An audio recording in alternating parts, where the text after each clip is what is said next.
something to Lord Shiva, and then she would say, if that happened, good things happen, I'll be wearing this yellow dress for a week, and then I pierce the metal thing on my tongue to sacrifice. She said a prayer to Shiva. Yeah. She asked for something, and she said, if it comes true, I will appear at this festival with my face painted yellow, correct, and I'll stick a fork through my tongue. That's correct. But she's not the only attraction. For a small fee, a sacred temple elephant will give you a blessing.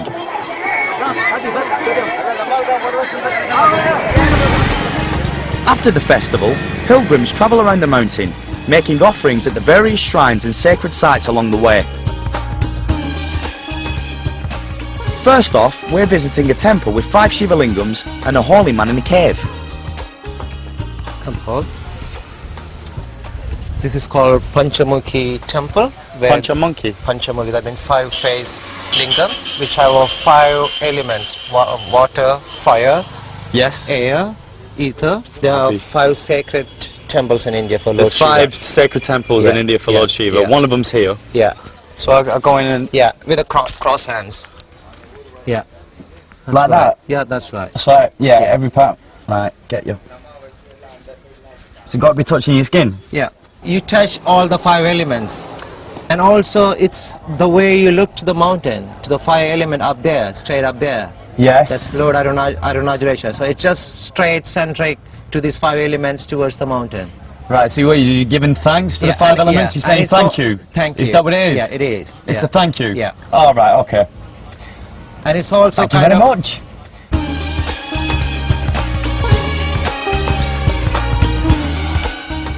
This is the position where the sadhu, he always sit in this, you know. The sadhu sits in there, He sit in this asana. Yes. And most of his life he just sits here and looking towards the mountain. And He comes out occasionally, obviously, but, but he spends most of his time in there. Here, So why don't you get a blessing from the sadhu? Alright, what do I do?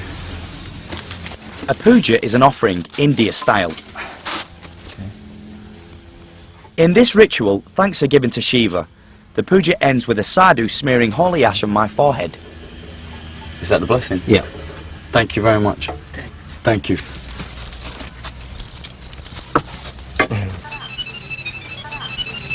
Is that his mobile?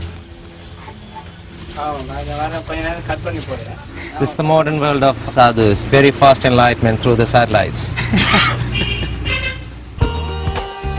I've just held 5 Shiva lingams and I've been blessed by a semi-naked man with a stick. Whatever next. So what exactly is this temple for? This temple is actually, it's a very narrow wall temple. If you touch all part of the body towards both sides of the wall, Yes. all sort of, you know, uncurable disease or any mental problem or any physical problem, it will remove.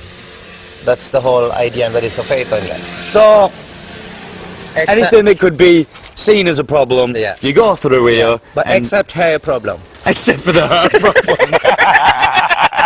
It works on everything else. Yeah, except hair. Apart from the baldness.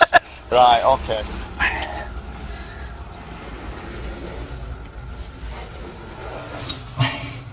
You're getting a lot of hair. My penis is growing by the minute. But don't leave it there. I won't leave it there. Why are you coming to a face of Nandi? Are you Nandi? So the symbol in the center, it's called Om, and that's a Tamil Om. The round round circle. Yeah. Om. Yeah. That's one of the main important sound of every Hinduism. The sound itself is actually of the beginning of everything. Right. And it's also kind of the sound of ending, Om. Right. It's a mantra as well. People use it as a mantra. I heard It's a mantra itself. Puja Swamiji using it as a mantra. Yeah. And it's also people use that sound to begin with a meditation, to bring their mind into quietness. Right. Just chanting that sound of silence. Om. Yeah. And the sound itself is coming through your navel. So this is actually where the belly button is the beginning of the life. So the sound itself is rising from there towards your mind, towards every thought. Do you use that as a mantra, Om? I do. You do? Yeah, I do. Could you give us a little demonstration? I can. Go on then, Happy. Om.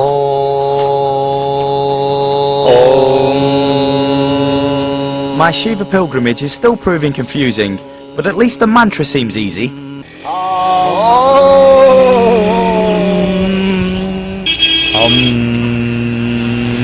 Is that how you do it?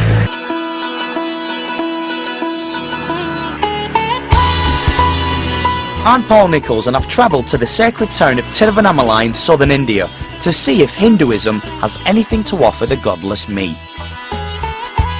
The town is an ancient pilgrimage site for worshippers of Lord Shiva, the god of destruction. It is the only place Shiva takes the form of a mountain, and everywhere you look, there are shrines in his honour. But just to confuse you, not every shrine is devoted to Shiva. This is Lord Ganesh, and every Hindu family in their house, first in the front side they keep always Lord Ganesh. It's always good luck, 12k, all those sort of things. To bring him good luck. Yeah. And this is cow dung. Wow. They make it in this form and they keep it dry because they use it for fire. For the burial ground, these are the first thing they use on their body. The cow is holy, this is holy shit. The other big attraction in town is Arunachala Temple. It is one of the largest in India and is about the size of 25 football pitches. This is the main temple. And there's the main 4 gopurams, east, west, north, south. Gopurams? What is the tower? The tower? Yeah. And the right center, that's where the main shrine, the Shiva and Parvati. They have different sort of pujas going on and all that. But there are certain pujas, early in the morning there's one puja and late in the evenings. And it is very intense, lots of bells, lots of, oil lamps and drumming and everything. We get up morning and we have breakfast and we have lunch, dinner. God also needs those sort of things. So that's what a puja is, it's an offering to God. Yeah.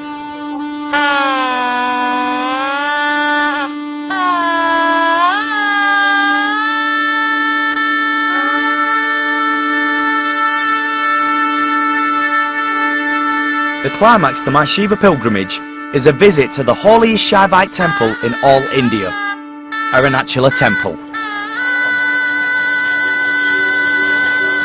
This is Lord Arunachala Temple. Yes, this is the temple and this is the... Oh, this is our old friend. Happy has arranged for the head priest of the temple to be our guide, Jai Ram Gurukul, better known as Swami.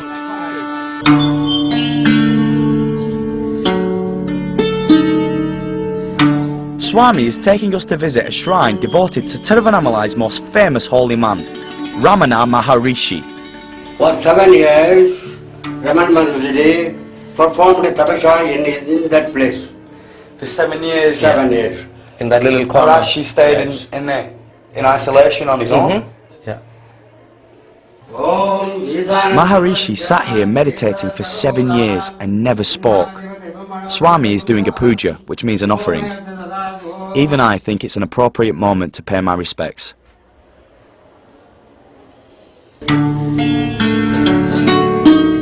Swami is now taking us into the inner sanctum for what Hindus call darshan, or seeing God.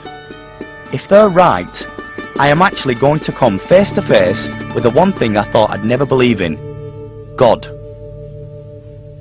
No cameras are allowed inside this holiest of places, and the Swami is adamant we go in alone.